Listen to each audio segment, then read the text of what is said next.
जय हिंद दोस्तों, स्वागत है आप सभी का इस सीरीज में जिसे हम इंटरनेशनल रिलेशंस को कवर कर रहे हैं। तो इंटरनेशनल रिलेशन के इस वीडियो में हम फॉरेन पॉलिसी की झलक देखने वाले हैं। झलक मतलब क्या? मतलब हमारी फॉरेन पॉलिसी जो है किस तरीके से स्विच हुई है, किस तरीके से उसमें परिवर्तन आए हैं। मतलब आज़ादी मिलने से लेकर चाइना के साथ जब हमारा सामना हुआ तब तक हमारी फॉरेन पॉलिसी क्या थी। फिर चाइना के साथ जब सामना हुआ उसके बाद से जब बांग्लादेश का फॉर्मेशन हुआ तब तक हमारी फॉरेन पॉलिसी क्या थी। फिर उसके बाद जब हमने न्यूक्लियर टेस्ट किए, फिर उसके बाद जो अलग अलग सरकारें आई, तो किस तरीके से फॉरेन पॉलिसी जो उसमें परिवर्तन हमें देखने को मिले। आज की इस वीडियो में उसकी झलक देखने वाले हैं। क्यों देखने वाले हैं? क्योंकि इंटरनेशनल रिलेशन जो है ये मेंस पर्सपेक्टिव से बहुत इंपॉर्टेंट हो जाता है। मेंस पर्सपेक्टिव से इंपॉर्टेंट है मतलब क्या? मतलब ये कि ये काफी डायनेमिक कोर्स है। डायनेमिक मतलब क्या? कि आपको यहाँ पर मगअप करके नहीं चलेगा कि आपने याद कर लिया फिर उसके बाद वही आपने वहां पर वोमिट कर दिया और आपको मार्क्स मिल गया, ऐसा नहीं होगा। यहाँ पर आपका एनालिटिकल दिमाग जो है बहुत तेजी से चलना चाहिए। इवेल्युएटिंग दिमाग जो है काफी तेजी से चलना चाहिए। और इसीलिए यहाँ पर आपको क्रोनोलॉजी समझना बहुत जरूरी है। सरकार भी प्रमोट करते हैं ना, क्रोनोलॉजी समझिए। तो क्रोनोलॉजी जो है वो अगर आपको पता रहती है फॉरेन पॉलिसी की, तो आप इजीली वहां पर क्या हुआ होगा, क्या फैक्टर्स रहे होंगे, क्यों वहां पर परिवर्तन, यहाँ पर स्विच जो है फॉरेन पॉलिसी में आया होगा, फिर अब उसका इम्पैक्ट आज के टाइम पर हमें क्या देखने को मिलता है, ये अच्छे तरीके से आप एनालाइज कर पाओगे। अभी आपको लग रहा होगा कि कैसे ये सब कुछ होगा, लेकिन आप बिल्कुल टेंशन मत लीजिए। मैं हूं यहाँ पर। ये कोर्स खत्म होने तक आपका इंटरनेशनल रिलेशन जबरदस्त हो जाएगा, जबरदस्त मार्क्स मिलेंगे और आपको और कोई भी सोर्स जो है, बट ऑब्वियसली जब आप एमएम अकेडमी पर आ रहे हो तो कोई और सोर्स रेफर करने की जरूरत पड़ती ही नहीं है। तो चलिए यहाँ पर इंटरनेशनल रिलेशन की जो फॉरेन पॉलिसी है उसका फर्स्ट पार्ट यानी कि झलक दिखला जा हम यहाँ पर कवर करते हैं। लेकिन उससे पहले आप मुझे फेसबुक पर, इंस्टाग्राम पर फॉलो कर सकते हो। आपकी कोई भी क्वेरीज है तो आप मैसेज भी कर सकते हो। उसी के साथ साथ बाकी जो वीडियोस हमारे आते हैं, बाकी जो पीडीएफ्स अगर आपको चाहिए रहती है, बाकी अगर आपको कोई भी इन्फोग्राफ्स चाहिए रहते हैं, बाकी अगर आपको कोई भी माइंड मैप्स चाहिए रहते हैं, तो उसके लिए आप टेलीग्राम जो है वहाँ पर भी फॉलो कर सकते हो। तो अब इंटरनेशनल रिलेशंस देखिए, इंटरनेशनल रिलेशन मतलब क्या है। यहाँ पर दूसरी कंट्री के साथ हमारे रिलेशन, दूसरी कंट्रीज के साथ हमारे diplomatic relation, political relation, financial relation, security relations, ये सभी हम यहाँ पर इंटरनेशनल रिलेशन जो है उसमें कवर करते हैं। अब इंटरनेशनल रिलेशन अगर हम देखते हैं तो एक स्पेशलाइज्ड एरिया है पॉलिटिकल साइंस का, जहाँ पर culture, religion, ideology, resources, finances, unrestrained power, ये सभी यहाँ पर फैक्टर्स इन्फ्लुएंस करते हैं कि हमारे किसी और देश के साथ किस तरीके के संबंध रहने वाले हैं। ये सारे फैक्टर्स अगर आप देखोगे तो क्या हमारे निजी जीवन में भी नहीं होते हैं कि भाई उसकी रिलीजियस आइडेंटिटी क्या है ना, रिसोर्सेस किस तरीके से है, फाइनेंसेस किस तरीके से है, देन उसके बाद पावर किस तरीके की है। तो हमारे भी रिलेशन जो है वो व्यक्तिगत तौर पर भी वो चेंज होते रहते हैं।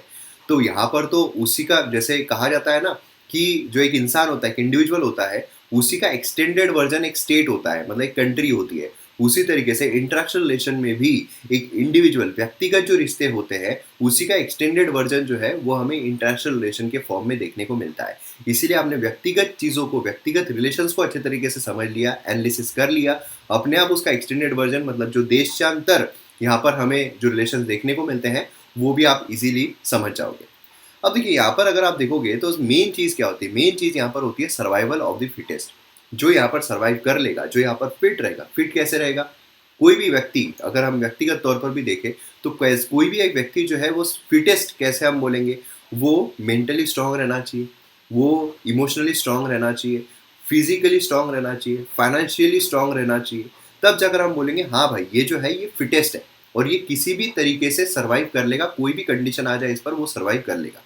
उसी तरीके से कोई भी देश होता है वो कैसे सर्वाइव करता है? यही सारे जो फैक्टर्स है कि भाई उसकी इकोनॉमी जो है उस देश की किस तरीके की है, पॉलिटिकल आइडियोलॉजी, उसके पॉलिटिकल जो निर्णय है वो किस तरीके के हैं, उसके जो रिलेशंस है बाकी देशों के साथ वो किस तरीके के हैं। और उसी के साथ साथ हम यहाँ पर जो फिजिकली बोलते हैं कि फिजिकली स्ट्रांग रहना मतलब जिम ये सब करना, तो वहाँ पर एसेट मतलब लोग होते हैं। वहाँ पर जो लोग हैं वो कितने एक्टिव हैं, तो वो एक्टिव रहेंगे तो अपने आप फाइनेंशियल रिसोर्सेज जो है उस कंट्री के इंक्रीज होते जाएंगे। समझ रहे हो आप कैसे मैं आपका जो दिमाग है उसको ऊपरी लेवल पर ला रहा हूँ, उसको यहाँ से थोड़ा ऐसा स्विच कर रहा हूँ। क्योंकि ये आप समझ जाओगे, ये कॉन्सेप्ट आप समझ जाओगे तो फॉरेन पॉलिसी का आकलन करना, एनालिसिस करना आपके लिए एकदम ऐसी बात हो जाएगी। ठीक है। तो अब यहाँ पर जब हम बात करते हैं फॉरेन पॉलिसी की, फॉरेन पॉलिसी जो है ये अटेम्प्ट है कि कंट्री का नेशनल इंटरेस्ट और फर्दर यहाँ पर ले जाया जा सके। किसी भी व्यक्ति के साथ अगर हम रिलेशनशिप में जा रहे हैं, किसी भी व्यक्ति के साथ अगर हमारा रिलेशन रख रहे हैं, भले वो दोस्ती का हो, भले वो प्यार का हो, किसी भी तरीके का रिलेशन हो, वहाँ पर एक इंटरेस्ट जो है वो हमें देखने को मिलता है। वो व्यक्तिगत इंटरेस्ट होता है कि वो लड़की जो है वो पसंद आई है, ये जो लड़का है ये हमारी अच्छी पटती है, आइडियोलॉजिकल जो सिमिलरिटी है वो देखने को मिलती है, तो भाई वो लड़के के साथ मेरी पटती है। आपकी दोस्ती जो है कभी भी ऐसे लड़के के साथ नहीं रहेगी जो आइडियोलॉजिकली आपके विपरीत हो, है ना? कोई ना कोई तो ऐसा सिमिलरिटी रहेगी जो आप दोनों को बांध कर रख रही है दोस्ती में, and same goes for girl also. तो यहाँ पर क्या हो रहा है, व्यक्तिगत इंटरेस्ट जो है वो निकल कर आ रहा है। उसी तरीके से जब हम देश की बात करते हैं, दो देश के बीच में जो भी फॉरेन पॉलिसी होती है उसमें नेचुरली इंटरेस्ट होता है, इस देश का भी इंटरेस्ट होता है, वो देश का भी इंटरेस्ट होता है। अगर हम किसी भी दोस्त को पैसे दे रहे हैं, कोई दोस्त ने हमको पैसे मांगे और उस दोस्त को हमने पैसे दे दिए, ले भाई तू बाद में मुझे लौटा देना। अब यहाँ पर क्या है कि वो दोस्त जो है, वो दोस्त को उसकी ज़रूरत है, और हो सकता है कि आगे जाकर वो दोस्त जो है जब आपको ज़रूरत पड़े तो आपको भी काम आए। वो ज़रूरी नहीं है पैसों के मामले में, दूसरे भी फॉर्म में वो काम आ सकता है। उसी तरीके से अगर हम इंटरनेशनल लेवल पर देखें तो वहाँ पर भी हमें, जब हम पैसे देते हैं किसी भी देश को, कोई एक छोटा देश है उसको अगर हम फाइनेंशियल एड दे रहे हैं, तो क्या होता है, बफर स्टेट की तरह काम करता है। समझ लीजिए यहाँ पर इंडिया है, यहाँ पर कोई नेपाल है फॉर एग्जांपल, यहाँ पर चाइना है, तो चाइना को, नेपाल को अगर हम एड दे रहे हैं, फाइनेंशियल एड दे रहे हैं, तो भाई चाइना अगर अटैक करेगा तो यहाँ पर नेपाल जो है पहले उससे उसको गुजरना होगा, तब तक हम रेडी हो जाएंगे, देन हम अटैक जो है वो करने के लिए हमें वक्त मिलेगा। तो एक आसान शब्दों में अगर बताओ तो इस तरीके से इंटरेस्ट जो है वो हमें देखने को मिलता है, और रिलेशन जो है बाकी कंट्रीज के साथ इसी बलबूते पर जाती है। बायलैटरली बोलिए, दो कंट्रीज के बीच में बोलिए, या मल्टीलैटरली बोलिए, अलग अलग वेरियस कंट्रीज के बीच में बोलिए, ये रिफ्लेक्शन होता है कंट्रीज के ट्रेडिशनल वैल्यू और उसी के साथ साथ एस्पिरेशंस का, कि क्या ट्रेडिशनल वैल्यू उसकी रही है। समझ लीजिए कोई अगर बहुत ही देश आतंक फैला रहा है, उसके साथ एक ऐसा देश जो हमेशा शांति बनाकर रखता है, क्या वो कभी उसके साथ ट्रेड कर पाएगा, या उसके साथ जो रिलेशन है वो रख पाएगा? नहीं रख पाएगा। उसी तरीके से यहाँ पर जो ट्रेडिशनल वैल्यू है वो बताता है कि आपने किस देश के साथ दोस्ती रखी है, आपका कौन सा देश दोस्त है, उसी के हिसाब से आपकी आइडियोलॉजी जो है वो रह रही होगी। इसीलिए जब हम आकलन करते हैं किसी भी देश का कि भाई ये देश और ये देश में दोस्ती है, तो ये देश अगर आतंक फैला रहा है तो ये देश जो है अपने आप, अगर वो आतंक नहीं भी फैला रहा है, स्टिल उसकी आइडियोलॉजी वही है, और हो सकता है कि वो इस देश का सहारा ले रहा है बाकी जगहों पर आतंक फैलाने के लिए। तो ऐसा यहाँ पर हम एनालिसिस जो है वो कर सकते हैं। तो ये चीज़ यहाँ पर इंपॉर्टेंट रहती है। आइडियोलॉजिकल कंसिडरेशन, जो सबसे इंपॉर्टेंट फैक्टर आता है, आइडियोलॉजिकल कंसिडरेशन। देखिए इंडिया जो है आइडियोलॉजिकल कंसिडरेशन रखता है फॉरेन पॉलिसी का आकलन करने में। Gandhian and Buddha school of thought ये यहाँ पर मेन स्तंभ रहते हैं जब भी हम कहीं पर किसी भी देश के साथ फॉरेन पॉलिसी जो है वो लेकर आते हैं। मतलब यहाँ पर अगर आप देखोगे value, friendship, cooperation, non violence, universal brotherhood, हम ऐसे देशों के साथ कभी भी संबंध जो है उस तरीके का नहीं रखते हैं जो आतंक फैला रहे हैं, जो जबरदस्ती लोगों को दुख दे रहे हैं, है ना? तो मतलब नहीं, नॉर्मली हम नहीं रखते हैं। यहाँ पर अगर आप देखोगे मतलब हम basically Gandhian and Buddha school जो फिलोसफी, थोड़ा गला खराब होने की वजह से आवाज़ जो है उसमें थोड़ा ये हो रहा है, थोड़ा वो बर्दाश्त कर लेना क्योंकि गला बहुत ही ज़्यादा ख़राब है। कैसे वीडियो रिकॉर्ड कर रहा हूँ मैं वो मुझे ही पता है, लेकिन खैर यहाँ पर गांधीयन एंड बुद्धा स्कूल मतलब क्या, गांधीयन जो फिलोसॉफी है वो फ्रेंडशिप पर वैल्यू रखना, कोऑपरेशन पर रखना, देन उसके बाद जो यूनिवर्सल ब्रदरहुड बोलिए, नॉन वायलेंस बोलिए, ये सब हमें देखने को मिलते हैं। Same goes for Buddha school of art also, है ना, thought. Chanakya school of thought जो है ये भी हम यहाँ पर रखते हैं। मतलब एक तरफ तो हम रख रहे हैं भाई कि हम शांति है, हम यहाँ पर भाईचारा देख रहे हैं, हम यहाँ पर किसी को भी दोष नहीं देंगे, हम यहाँ पर किसी पर भी जुल्म नहीं करेंगे, हम यहाँ पर शांति से अपने आप रहेंगे, है ना। तो ये एक फिलोसॉफी हम यहाँ पर फॉलो कर रहे हैं। लेकिन दूसरी तरफ हम चाणक्य स्कूल ऑफ थॉट को भी फॉलो करते हैं। मतलब यहाँ पर क्या है कि नेशनल इंटरेस्ट जो है उसको भी देखना। भाई हम यहाँ पर तुम पर वार नहीं कर रहे हैं, तुम शांत बैठो, तुम उधम मत मचाओ, तुम्हारे अंदर ज़्यादा कीड़े हैं, तुम हमारे ऊपर मारने के लिए आए हो। तो ऐसा नहीं कि हम भाई मार खा लेंगे। गांधी जी की फिलोसॉफी है कि कोई अगर तुम्हारे एक गाल पे मारे, दूसरा गाल जो है वो आगे कर लो। लेकिन यहाँ पर हम चाणक्य नीति जो है वो भी फॉलो करते हैं कि भाई अगर मारे तो घर में घुस के मारेंगे, है ना। तो इस तरीके से क्या है, हम दोनों फिलोसॉफीज जो है इसका कंबाइंड वर्जन यहाँ पर चलाते हैं। अब इसमें हमें डायरेक्ट टू प्रिंसिपल जो है उसमें गांधी एंड बुद्धा स्टाइल जो है थिंकिंग की, नॉन इंटरफेरेंस इंटरनल अफेयर में बाकी किसी देश के, ये सारी चीज़ें हमें देखने को मिलती है। इंडिया बोलता ही है हमेशा कि भाई किसी और देश के इंटरनल मामलों में हमको दखलंदाजी नहीं करनी है। जब हमने आर्टिकल 370 जो है उसको हटा दिया था, मतलब स्पेशल स्टेटस हटा दिया गया था कश्मीर का, उस समय पर काफ़ी सारे देश जो है, पाकिस्तान है ना, काफ़ी चाइना, काफ़ी सारे देश जो है वो जो भी ये बोल रहे थे कि भाई ये गलत हुआ, ये हुआ, इंडिया का यही बोलना था ये इंटरनल मामला है, इंटरनल मामला है, आप दखलंदाजी करने की कोशिश मत करो, हम भी आपके इसमें जो इंटरनल मामले उसमें दखलंदाजी नहीं करते हैं। तो ये जो है फीचर हमें यहाँ पर देखने को मिलता है। अब मेन चीज़ है फैक्टर जो इन्फ्लुएंस करते हैं फॉरेन पॉलिसीज़ को। भाई ये बेस है, बहुत इंपॉर्टेंट चैप्टर है ये, बहुत इंपॉर्टेंट टॉपिक है ये, बहुत इंपॉर्टेंट वीडियो है ये, क्योंकि यहाँ से आपका बेस बनने वाला है, यहाँ से आपका एनालिटिकल दिमाग जो है वो खुलने वाला है। आगे जाकर जब भी हम कोई रिलेशन के बीच में बात करेंगे इंडिया और यूएसए, मैं 2-3 फैक्टर्स आपको बताऊंगा, आगे की चीज़ें आप खुद तय कर लोगे कि भाई क्या होना चाहिए, किस तरीके हमारी आइडियोलॉजी रहेगी, किस तरीके से हमारे रिलेशन रहेंगे, क्या हमें आगे करना है, ये सारी चीज़ें आप खुद बताओगे। इसलिए ये जो चीज़ है, ये जो बेसिक वाले वीडियोज़ है, इसको आप बहुत अच्छे तरीके से समझिए, बहुत अच्छे तरीके से देखिए।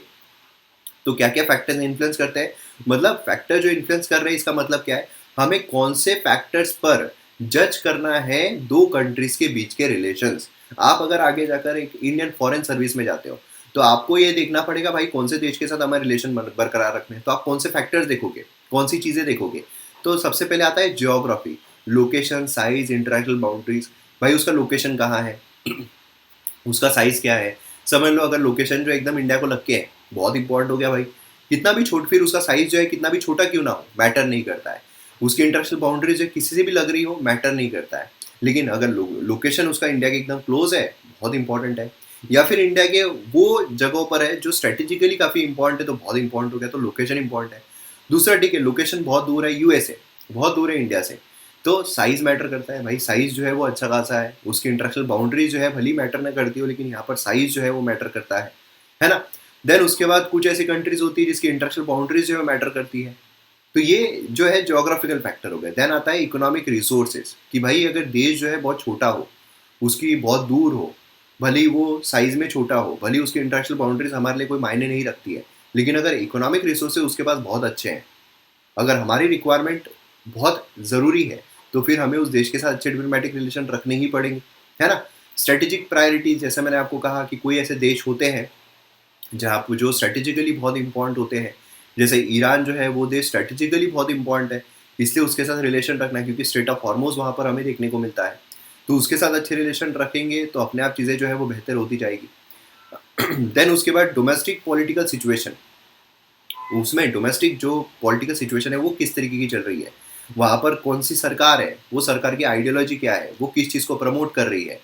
देन उसके बाद आइडियोलॉजी जो है वो किस तरीके की है। कंटेम्प्रेरी वर्ल्ड इवेंट्स, जो कंटेम्प्रेरी किस देश के साथ उसने किस तरीके के संबंध रखे हुए हैं, कौन से देश के साथ वो किस तरीके के संबंध स्थापित करना चाह रहा है, ये सारी चीज़ें। एंड हिस्टोरिकल अग्रीमेंट्स, भाई हिस्ट्री में क्या क्या हुआ होगा, क्या नहीं हुआ होगा, उसके साथ हमारे क्या अग्रीमेंट्स थे, क्या नहीं थे। ये सारे जो फैक्टर्स है काफ़ी इंपॉर्टेंट रहते हैं और ये इन्फ्लुएंस करते हैं किसी भी देश की फॉरेन पॉलिसी को। ऑब्जेक्टिव क्या रहता है फॉरेन पॉलिसी का, कि यहाँ पर जो नेशनल इंटरेस्ट है उसको सेफगार्ड करे, उसको प्रमोट करे। हमारा जो नेशनल इंटरेस्ट है उसको सेफगार्ड किया जाएगा, प्रॉपर तरीके से रखा जाएगा एंड प्रमोट, ताकि क्या है कि हम यहाँ पर बाकी देशों की तुलना में बहुत अच्छे यहाँ पर निकल कर आए, सोवेन रहे और इंडिपेंडेंट फॉरेन पॉलिसी यहाँ पर बनाए, है ना। मतलब क्या है कि अगर समझ लीजिए अगर हमारे देश पर किसी और कोई और अगर रूल कर रहा है, तो क्या हम यहाँ पर सोवेन रह पाएंगे? नहीं। हम क्या खुद से निर्णय ले पाएंगे? नहीं। वो देश जो है हमारे लिए निर्णय लेगा। लेकिन यहाँ पर मेन चीज़ क्या है फॉरेन पॉलिसी के चलते, कि हम यहाँ पर सोवेन है भाई साहब, हमारे ऊपर कोई नहीं है, हम यहाँ पर खुद के निर्णय खुद लेते हैं, खुद की बातें खुद करते हैं, बोलतों की बोल बच्चन नहीं करते हैं, हम यहाँ पर बच्चे हैं, कोई बाप ऊपर नहीं बैठा है। तो इस तरीके से रहता है। पीस एंड ट्रैंक्विलिटी जो है रीजन में वो बरकरार रहे।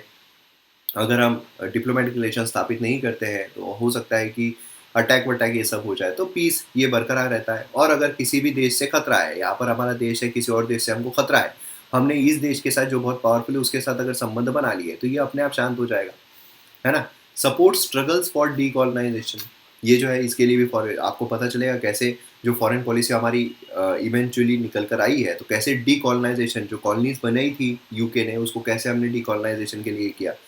नॉन इंटरफेरेंस जो इंटरनल मामलों में, एंड यहाँ पर फ्रेंडशिप जो है, कोऑपरेशन है, उसको यहाँ पर फॉस्टर करना, आगे लेकर जाना।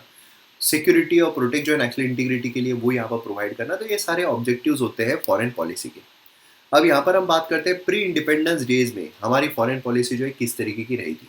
अब प्री इंडिपेंडेंस डे मतलब क्या, 1947 जो है, 47 उसके पहले हमारी फॉरेन पॉलिसी। आप बोलोगे सर फॉरेन पॉलिसी कैसे रह सकती है उससे पहले तो ब्रिटिशर जो उन्होंने रूल किया था।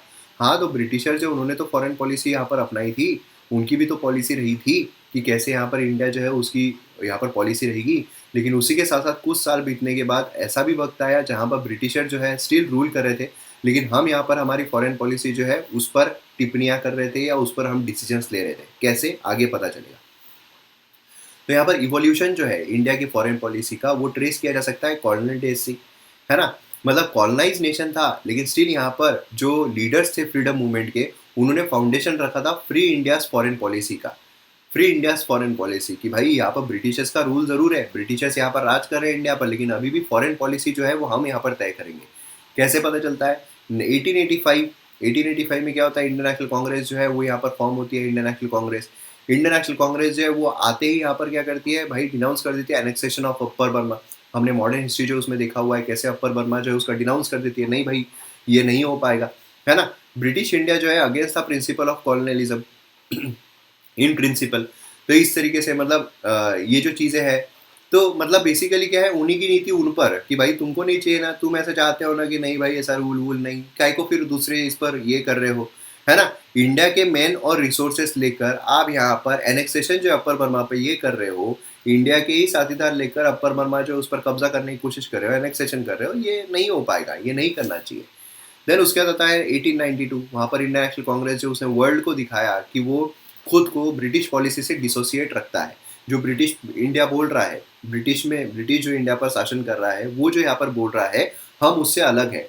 अगर वो बोल रहा है कि वर्ल्ड वॉर होना चाहिए, नहीं भाई हम नहीं चाहते हैं वर्ल्ड वॉर हो, हम यहाँ पर शांति रखना चाहते हैं, हम यहाँ पर जो डीवेपनाइजेशन है उस पर हमारी आइडियोलॉजी रखते हैं। तो इस तरीके से उन्होंने डिनाउंस मतलब ये डिसोसिएशन करना शुरू कर दिया कि हम इनसे अलग है। इस तरीके से मतलब इंडिया जो है वो तिब्बत के अगेंस्ट में यूज़ करना, बर्मा के, अफगानिस्तान की पर्चा की, ये यहाँ पर उन्होंने सीधा मना कर दिया। देन 1920 नॉन कोऑपरेशन, तो आयरलैंड जो है वो स्ट्रगल जो कर रहा था उसमें सिंपैथी दिखाई कि हाँ भाई ये सही है। वर्ल्ड वॉर वन अगर हम देखते हैं तो वर्ल्ड वॉर वन के दौरान इंडिया जो उसने ब्रिटिश इम्पेरियलिस्टिक पॉलिसीज़ के अगेंस्ट में बोलना शुरू कर दिया। देन उसके बाद 1921 अगर हम देखते हैं तो ऑल इंडिया कांग्रेस कमेटी उसने रिजोल्यूशन पास किया कि इंडिया जो है वो प्रेजेंट नहीं रहेगा, did not represent Indian opinion. यहाँ पर ब्रिटिश गवर्नमेंट जो है, जो ब्रिटिश गवर्नमेंट है वो इंडिया का जो ओपिनियन है वो नहीं बताती है। मतलब हमारे वो रिप्रेजेंटेटिव नहीं है, जैसे अभी हमारे रिप्रेजेंटेटिव होते हैं ना पार्लियामेंट में जो भी बोल रहे हैं वो हम बोल रहे हैं, इन भारतीय बोल रहे हैं, ऐसा रहता है। तो उस टाइम पर ब्रिटिशर जो बोल रहे हैं वो भारतीय बोल रहे हैं, ऐसा नहीं है, ऐसा सीधा उन्होंने यहाँ पर बोल दिया। इसकी वजह से क्या हुआ, ये स्टेटमेंट की वजह से दो चीज़ें हुई। एक तो नेशनलिस्ट इंडिया डिफरेंट था ब्रिटेन से, ये यहाँ पर साबित हो गया, और फाउंडेशन जो इंडिया की इंडिपेंडेंट फॉरेन पॉलिसी का वो यहाँ पर रखा गया। देन उसके इंडिया जो है उसने बैकवर्ड कंट्रीज को सपोर्ट किया, यहाँ पर third world countries supporting like Baku 1920 में। 1924 में जो बेलगाम कांग्रेस सेशन है वो कन्वे हुआ मैसेज कि इजिप्ट जो है against the British colonial policy, वहाँ पर भी सिंपैथी दिखाई। मतलब बेसिकली हम ये कर रहे थे जब इंडिपेंडेंस हमको मिलने के पहले कि हम यहाँ पर एक तो ब्रिटिशर्स की पॉलिसी जो है उससे हम खुद को अलग रख रहे थे, दूसरा यहाँ पर जो भी जिस पर भी अत्याचार हो रहा है, जिस भी देश पे अत्याचार हो रहा है उसके लिए हम सिंपैथी रख रहे थे। और ब्रिटिशर्स अगर यहाँ पर कैप्चर कर रहा है तो हम सिंपैथी रख रहे हैं, जिससे ये साबित हो रहा था कि नहीं भाई ब्रिटिश को जो पॉलिसीज़ है वो इंडियन सहमत नहीं है, इंडिया की जो पॉलिसी है वो यहाँ पर डिफरेंट है। देन उसका कांग्रेस लीडर जो है इवन अंडर ब्रिटिश रूल ये मोरल और सिंपैथेटिक सपोर्ट जो है स्ट्रगल फॉर इंडिपेंडेंस ये यहाँ पर ले रहे थे। प्रोटेस्ट जो है against the use of Indian troops in China Mesopotamia, जो इंडियन ट्रूप्स है, इंडियन सोल्जर्स है, उनका यहाँ पर इस्तेमाल किया जा रहा है चाइना में, मेसोपोटेमिया में, वो यहाँ पर खारिज कर दिया गया। देन उसके बाद यहाँ पर 1925 में ऑल इंडिया कांग्रेस कमेटी जो उसने फॉरेन डिपार्टमेंट यहाँ पर खोला, जो हेड किया जा रहा था नेहरू के द्वारा, क्योंकि डोमेस्टिक प्रोटेस्ट जो है वो यहाँ पर सही नहीं हो रहे थे। लेकिन फिर डिपार्टमेंट जो है वो भी सही तरीके से कुछ काम किया नहीं कि भाई हमारा डिपार्टमेंट है, ये फॉरेन पॉलिसी हमारी तय करेगा, ये रहेगा इंडिया की फॉरेन पॉलिसी, पर वो कुछ खास नहीं कर पाई। देन उसके बाद 1930 अगर हम देखते हैं तो कांग्रेस जो है उसने नाजीज फासिस्ट यहाँ पर कंडेम किया, ब्रिटिश फॉरेन पॉलिसी जो कंट्रीज को डिप्राइव कर रही है, कंट्रीज को इंडिपेंडेंस नहीं दे रही है, उसकी आलोचना की। 1936 फॉरेन डिपार्टमेंट जो एस्टेब्लिश हुआ अंडर राम मनोहर लोहिया, है ना, इंडियन नेशनल कांग्रेस की। इसमें कांग्रेस ने प्रेस रिलीज जो है वो यहाँ पर स्टार्ट कर दी, इंटरनेशनल इश्यूज जो हो रहे हैं उससे लेकर ये सारी चीज़ें यहाँ पर हमें देखने को मिली। 1945 अगर हम देखते हैं तो कांग्रेस वर्किंग कमेटी जो है वो यहाँ पर रिजोल्यूशन लेकर आई जहाँ पर यूएन चार्टर को क्रिटिसाइज किया गया। क्यों क्रिटिसाइज किया? क्योंकि डोमिनेंट पावर जो है वो यहाँ पर लॉ के ऊपर बनाए जा रहे थे। ठीक है, तो मतलब क्या है, जिसकी चल रही है उसकी चल रही है भाई, बाकी जो है हमको दिखना नहीं चाहिए। तो ऐसे यहाँ पर हमें देखने को मिल रहा था। देन 1946 नेहरू ने कहा India shall take full part in international conference as a free nation with our own policy and not mainly as satellite of another nation. कि भाई हम यहाँ पर ब्रिटिश इंडिया को रिप्रेजेंट कर रहे हैं, ऐसा नहीं होगा। हम यहाँ पर अपनी पावर के बलबूते पर, हमारी एक कंट्री के बलबूते पर हम यहाँ पर रिप्रेजेंट करेंगे। इंडिया का इंटरेक्शन स्टेटस जो है उसको काफ़ी प्रोमिनेंस मिला क्योंकि जो ग्लोबल एरिना है उसमें उसकी पोजीशन जो है वो यहाँ पर स्ट्रांग होती जा रही थी। इंडिया ने यहाँ पर जो अलग अलग कंट्रीज़ है, जो ब्रिटिश कॉलोनीज़ है, उनको पार्टिसिपेट करने को कहा। उनमें यहाँ पर जोश जगाना शुरू किया कि नहीं भाई, हमें लड़ना है, हमें लड़ना है, हमें लड़ना है, हमें लड़ना है, हमें लड़ना है, हमें लड़ना है। इंडिया ने covenant of league nation and united nation as a primary member करके यहाँ पर साइन किया। देन उसके बाद 1970 अगर हम देखते हैं, इंडिया जो है उसको अलाउ किया गया कि वो कॉलोनल कॉन्फ्रेंस जो है उसमें यहाँ पर पार्टिसिपेट कर सकता है।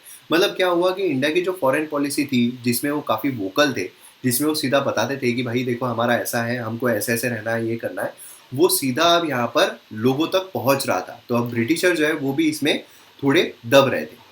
अब यहाँ पर अगर हम जवाहरलाल नेहरू के रोल की बात करते हैं, तो जवाहरलाल नेहरू जो है काफ़ी इंपॉर्टेंट रोल था इंडिया की फॉरेन पॉलिसी को फॉर्मुलेट करने में, काफ़ी इंपॉर्टेंट, क्योंकि हमारे पहले जो प्रधानमंत्री हैं वो जवाहरलाल नेहरू ही बनते हैं।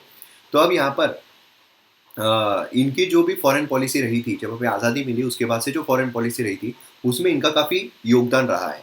जैसे 1946 में यहाँ पर विजन रखा फॉरेन पॉलिसी को लेकर इंडिपेंडेंट इंडिया के। यहाँ पर था कि कॉलोनियलिज्म को अपोज किया जाएगा। कॉलोनियलिज्म मतलब जहाँ पर भी ब्रिटिशर्स का कब्जा है, जिस भी देश में ब्रिटिशर्स का कब्जा है उसको हम अपोज कर रहे हैं, वो गलत है, वो नहीं होना चाहिए, सीधा सीधा उनका बोलना था। देन नॉन अलाइंड रहना क्या था, उस टाइम पर गढ़ बने हुए थे। समझ लो यहाँ पर यूएसए जो है वो भी स्ट्रांग था, दूसरी तरफ यूएसएसआर जो है वो भी यहाँ पर स्ट्रांग चल रहा था। तो अब किसकी तरफ जाएंगे? जैसे शाहरुख खान हो गया और सलमान खान हो गया, किसकी तरफ जाएगा बॉलीवुड, किसकी तरफ जाएगा? तो बॉलीवुड तो उसी की तरफ जाएगा जो ज़्यादा स्ट्रांग है, जिसकी ज़्यादा चलती है, जिसकी वजह से उनको ज़्यादा मूवीज़ मिलेगी, जिसकी वजह से उनको ज़्यादा काम मिलेगा।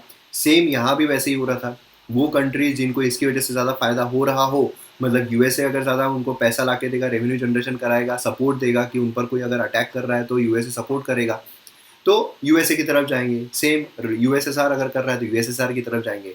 इंडिया ने उस समय पर जब आज़ादी मिली उस समय पर इंडिया को ऐसा भी था कि यार डर था कि और कोई देश कब्जा ना कर ले। स्टिल यहाँ पर नॉन अलाइंड रहने की सोची कि हम किसी की तरफ भी अलाइन नहीं है। ये एक बहुत इंपॉर्टेंट स्ट्रेटेजी जो है निकल कर आती है कि एक सोवेरेन रहेंगे, इंडिपेंडेंट रहेंगे, किसी की तरफ अलाइन नहीं रहेंगे। एक ये भी था मन में कि अगर हम अलाइंड हो जाते हैं, हम ये बोलते हैं कि नहीं हम रशिया के यूएसएसआर की तरफ है, तो यूएसएसआर हम पे रूल कर रहा है, ऐसा ना हो जाए। तो हम एक सोवेरेन है, इंडिपेंडेंट है, नॉन अलाइंड है, किसी की तरफ भी अलाइंड नहीं है, ना यूएसए की तरफ ना यूएसएसआर की तरफ। एशियन सॉलिडिटी यहाँ पर नेबरहुड जो है वो proxy theatre of cold war ना बने। तो यहाँ पर एक सॉलिडिटी, एक अलोन जो चीज़ें होती है वो यहाँ पर कर ली कि भाई हमें यहाँ पर किसी के साथ भी लड़ना नहीं है, झगड़ना नहीं है, हमने आज़ादी अपनी ले ली है, हम यहाँ पर खुश है, हमको हमारी तरक्की करनी है, इंटरनल जो डेवलपमेंट है वो यहाँ पर करना है। नेहरू ने लास्की की आइडियोलॉजी यहाँ पर फॉलो की, लिबरलिज्म एंड मार्क्सिज्म, कि भाई सभी का यहाँ पर साथ हो। मार्क्सिज्म मतलब एक स्टेटलेस क्लासलेस सोसाइटी जहाँ पर इक्वालिटी रहे, एंड लिबरलिज्म कि भाई यहाँ पर लोगों को आज़ादी भी रहे, लिबरल तरीके से वो चीज़ें जो है वो कर सके। नॉन अलाइनमेंट नेहरू की इंटेलेक्चुअल स्ट्रगल था बायपोलर वर्ल्ड के अगेंस्ट में, कि हम यहाँ पर बायपोलर वर्ल्ड को नहीं मानते हैं। हम यहाँ पर एक इंडिविजुअल कंट्रीज है और इंडिविजुअल कंट्री एक सोवन कंट्री होने के नाते हमारा एक फर्ज है कि हम यहाँ पर जो सही है उसकी तरफ रहे, हम यहाँ पर इसका या इसका साथ ना दे। जो हमारे इंटरेस्ट में है, हमको अगर लगता है कि हमको यूएसए से ये चाहिए तो हम यूएसए की तरफ पास जाएंगे, हमको अगर लगता है यूएसएसआर से हमें ये चाहिए तो दूसरे दिन हम यूएसएसआर के पास जाएंगे। तो कोई भी ऐसा नहीं बोलेगा तू तो इसकी टीम में है उसकी टीम में। देन उसके बाद पोस्ट इंडिपेंडेंट फॉरेन पॉलिसी जो है फॉर्मुलेट की गई on the consideration of various factor. Colonial experience जो रहा है हमारा, कि कैसे उन्होंने हम पे शासन किया, क्या उनकी फॉरेन पॉलिसी रही, क्या उन्होंने गलत किया, क्या उन्होंने सही किया। Congress party resolution, ideology and action leaders का, पावर पॉलिटिक्स जो है, सुपर पावर, कोल्ड वॉर।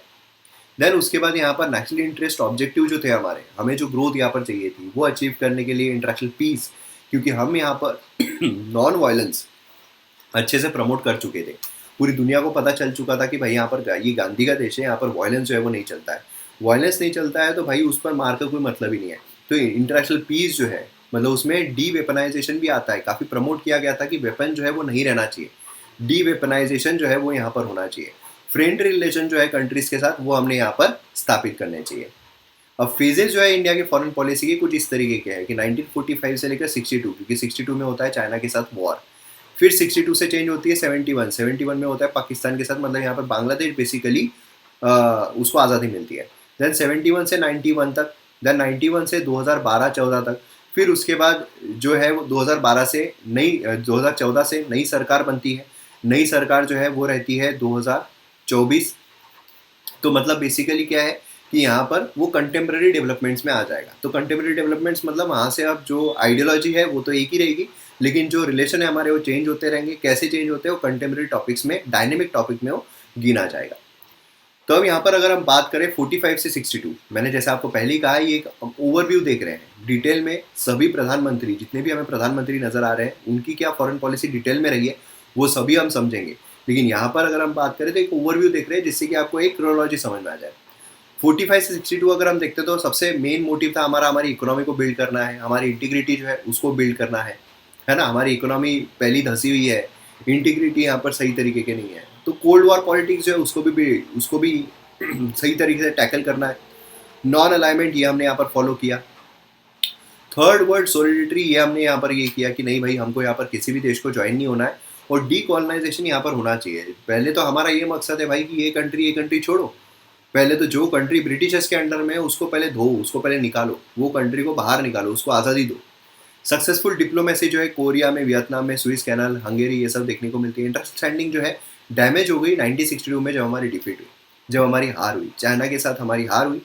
उसकी वजह से इंटरनेशनल एरिना में ये हुआ कि नहीं यार, हम जितना तगड़ा इंडिया को समझ रहे उतनी तगड़ी तो इंडिया नहीं है। ऐसा यहाँ पर थोड़ा डैमेज हुआ था। क्या होता है जब कोई हार जाता है उसके साथ कोई दोस्ती बनाने में थोड़ा हिचकिचाता है।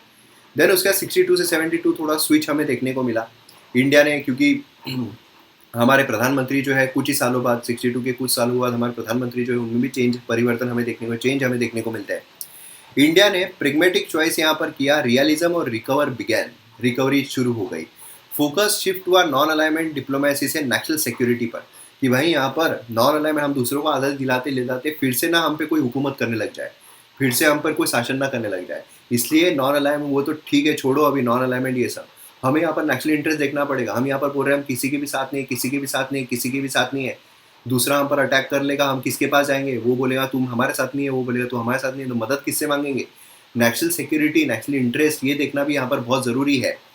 तो फिर उसके बाद इंडो यूएस डिफेंस अग्रीमेंट होता है 1964। कोल्ड वॉर जो है पीक पर रहता है इस टाइम पे, है ना। और यहाँ पर अगर आप देखोगे जो ताशकेंट इंडिया का टेस्ट था बैलेंसिंग दी सुपर पावर, तो यहाँ पर काफ़ी सारी चीज़ें भी हुई थी। प्रधानमंत्री जो उनकी भी डेथ हमें देखने को मिली। डोमेस्टिक पॉलिटिकल इकोनॉमिक सिचुएशन जो है वो यहाँ पर काफ़ी डिसमल थे। देन उसके बाद 71 91 अगर हम देखते हैं तो यहाँ पर जो रीजनल असर्शन है, इंदिरा गांधी, राजीव गांधी, इस तरह के प्रधानमंत्री यहाँ पर हमें देखने को मिले। उन्होंने साउथ एशियन रीजन जो है उन पर यहाँ पर काफ़ी फोकस किया। इंटरनल अफेयर जो है डोमेस्टिक कंट्री जैसे ईस्ट पाकिस्तान, नेपाल, श्रीलंका, क्योंकि 1971 में बांग्लादेश जो है उसको आज़ादी मिली थी। सीनो यूएस रीअप्रोचमेंट जो है 71, इसने पूरा ग्लोबल लैंडस्केप जो है वो चेंज कर दिया था। मतलब क्या हुआ 1971 के बाद ऐसा हुआ कि हम यहाँ पर ज़्यादा रशिया की तरफ है, ठीक है। कॉम्प्लेक्स फेज जो है यूएस, चाइना, पाकिस्तान यहाँ पर हमें देखने को मिला। 1971 इंडिया सोवियत ट्रीटी यहाँ पर अडॉप्ट की गई, प्रो सोवियत पोजीशन जो है यहाँ पर हमें देखने को मिली। देन उसके बाद सोवियत यूनियन जो है वो गिर गया, मतलब यूएसएसआर जो है वो गिर गया 1991 में, है ना। उसके बाद रशिया जो है वो अलग से निकल कर आया, और रशिया से हमारी पहले से ही दोस्ती जो है काफ़ी ज़्यादा रही है as compare to USA. Starting मतलब ये वाले फेज़ में अगर हम देखें तो रशिया के हम क्लोज जा रहे थे, और यूएसए जो है उसके हम दूर जा रहे थे। उसके बाद तो फिर न्यूक्लियर टेस्ट का वो सब होता है, पोखरन वाला होता है। उसके बाद से तो यूएसए जो है उसे सीधा बोल दिया था कि भाई सैंक्शंस लगा रहे हैं। तो इंडिया भी चिढ़ गया था। इंडिया ने बोला भाई सुन, तेरे को सैंक्शंस लगाना है लगा, तेरे को हमको पैसे नहीं देना है पैसे मत दे, तेरे को हमको प्रोटेक्शन नहीं देना है प्रोटेक्शन मत दे, लेकिन हमें यहाँ पर टेस्ट करनी है, हम यहाँ पर आगे बढ़ेंगे। हमारे आसपास की आजू बाजू की कंट्रीज के पास न्यूक्लियर वेपन्स है, हम क्यों नहीं करेंगे।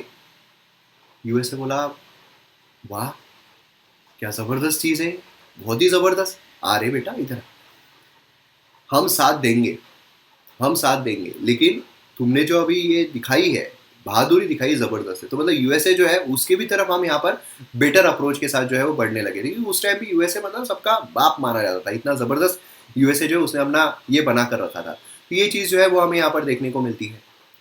देन उसके बाद यहाँ पर 1991 से 2012 तक अगर हम देखते हैं तो यूनिपोलर वर्ल्ड, जिसने यहाँ पर इंडिया को फिर से रेडिकली यहाँ पर वेराइटी ऑफ इश्यूज पर यहाँ पर ये किया। इंडिया जो है वो एम्बिशियस हो गया, यहाँ पर अपना फोकस शिफ्ट किया उसने सेफगार्डिंग स्ट्रेटेजिक ऑटोनॉमी। देन उसके बाद यहाँ पर स्ट्रेंथ जो है वो स्टैब्लिश करना, है ना, न्यूक्लियर टेस्ट बोलिए। देन उसके बाद यहाँ पर आईएमएफ, आसियान, ब्रिक्स जो ऑर्गेनाइजेशन है, अलग अलग वेरियस जो ऑर्गेनाइजेशन फॉर्म हो रही थी उसमें एक एक्टिव रोल प्ले करना, उसमें एक लीडिंग रोल प्ले करना। पाकिस्तान के साथ ऑलरेडी खटक रही थी, 1999 के बाद से तो और ज़्यादा खटकना शुरू हो गई थी। तो मतलब अब यहाँ पर क्या हो रहा था, पाकिस्तान जो है वो अब बहुत बड़ा थ्रेट है। बहुत बड़ा थ्रेट होने के साथ साथ अब यहाँ पर ऐसा है कि पाकिस्तान जो है चाइना के क्लोज जा रहा है। तो अब यहाँ पर सिर्फ पाकिस्तान नहीं, चाइना जो है वो भी एक बहुत बड़ा थ्रेट हमारे लिए बन चुका है। तो इससे रिलेटेड अब हमारे पास वेपनाइजेशन, जो बड़े बड़े वेपन्स है वो भी रहना ज़रूरी है।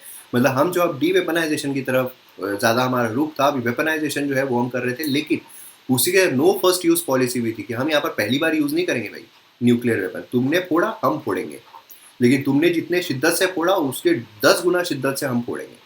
लुक ईस्ट पॉलिसी रिलेशन जो है कंट्रीज़ के साथ, जैसे इसराइल, ये यहाँ पर इंडिया का चेंज हुआ अप्रोच। लुक ईस्ट पॉलिसी जो है मतलब ईस्ट की तरफ देखो, ईस्ट कंट्रीज जो है वो भी हमारे लिए इम्पोर्टेंट है। तो लुक ईस्ट, अब वहाँ पर वो चेंज हुआ। अभी हाल ही में देखा जाए तो लुक वेस्ट हो गया, एक्ट ईस्ट हो गया, कि ईस्ट की तरफ एक्ट करो, सिर्फ देखो मत, और वेस्ट की तरफ देखना शुरू कर दो। वेस्ट कंट्रीज भी इंपॉर्टेंट है। 1998 इंडिया जो है स्टैब्लिश हो गया था न्यूक्लियर पावर। जो रिलेशंस है with US to buy nuclear technology, favourable trade, ये सब यहाँ पर अब शुरू हो गया। कंटेम्प्रेरी डेवलपमेंट अगर हम देखते हैं तो यहाँ पर मल्टीपोलरिटी यहाँ पर आ गई। अब बायपोलरिटी नहीं है कि यूएसए और रशिया स्ट्रांग है, अब यहाँ पर अलग अलग कंट्रीज जो अपने अपने एरिया में सब भाई बने हुए हैं। वर्ल्ड जो है इशू बेस्ड अग्रीमेंट्स यहाँ पर हो रहे हैं, जैसे क्लाइमेट चेंज है, सब कंट्री एक साथ आ रही है कि भाई क्लाइमेट से लड़ना है, ये सब कुछ करना है। इंडिया जो उसकी कैपेबिलिटीज़ का बहुत अवेयर है, इंडिया भी अब रिन्यूएबल मतलब एक वर्ल्ड लीडर की तरह ही काम कर रहा है कि भाई ये पूरे वर्ल्ड की समस्या है, हम यहाँ पर काम करेंगे, हम यहाँ पर इनिशिएटिव लेंगे। इंटरनेशनल सोलर अलायंस बोलिए, अलग अलग जो इनिशिएटिव्स है इंडिया के द्वारा लिए जा रहे हैं, जो वर्ल्ड लेवल पर काफ़ी अच्छी सराहना उसकी हो रही है। तो इस तरीके से जो पूरा एक झलक है फॉरेन पॉलिसी की वो हमने देखी। अब डिटेल में घुसेंगे फॉरेन पॉलिसी के, और डिटेल में पूरी फॉरेन पॉलिसी जो उसको समझने की कोशिश करेंगे। तो मिलते हैं हम अगले वीडियो में। जय हिंद।